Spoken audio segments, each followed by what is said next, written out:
When I was around 14 or 15 years old, I used to do lots of outdoor activities. And so the school picked me to be sent on a 2-week outward bound course in the middle of winter to Ullswater in the Lake District. Now, one of the activities that we did involved canoeing in double canoes on the lake. We finished up with a relay race between our group, made up of fairly young lads like myself, against another group that was made up mainly of slightly older lads. And so there we were on a cold, windy day having this canoe race. And while me and another boy were paddling our canoe as fast as we could, the other team managed to get swamped by the wind and the waves, and their canoe went over, tumbling them out into the water. They tried to turn their canoe back right way up, and unfortunately only succeeded in filling it with water, so that it sank just below the surface. Well, of course, we gave up the race and went over in our canoe to help.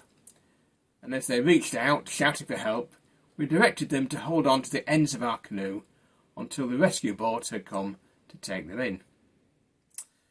Now, later that evening, as we went through one of the recreation rooms, suddenly we found all the group of older lads hailing us as the rescuers. I have to say I found it quite embarrassing because as far as I was concerned, we'd just done what we were supposed to do, what we'd been trained to do in such a situation. So, what about the disciples? In that boat, out on the lake, in the wind, being buffeted by the waves, when Jesus appears walking on the lake. While most of them sensibly stay in the boat, Peter starts to demonstrate his faith by walking on the water towards Jesus. But then it goes wrong for him.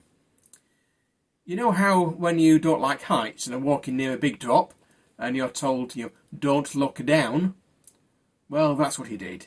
He looked around, he saw where he was, and he began to doubt. But as he started to sink, he called out to Jesus to save him, and Jesus caught him. And then when they got into the boat, they all worshipped Jesus. In this reading, Matthew shows us the divinity of Jesus. Jesus isn't just a great teacher. He can feed huge crowds. He can walk on water. He can heal people. And in the words of the disciples in the boat, truly he is the Son of God. But more than that, he also rescues those who reach out to him. In Romans chapter 10 it says, if you declare with your mouth Jesus is Lord, and believe in your heart that God raised him from the dead, you will be saved. For it is with your heart that you believe and are justified, and it is with your mouth that you profess your faith and are saved. And for everyone who calls on the name of the Lord will be saved.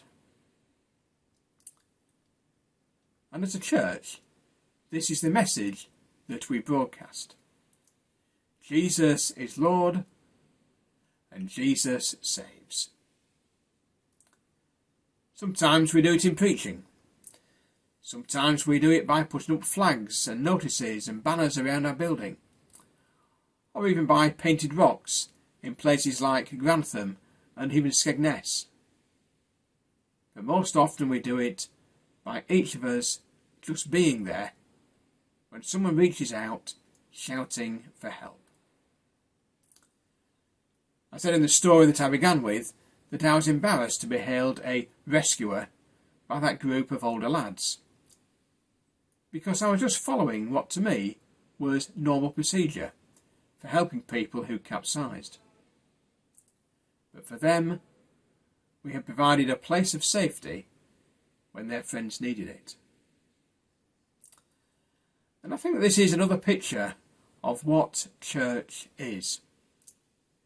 We provide a place of safety, and we are part of a rescue team. Not because we're heroes, but because it is what we do.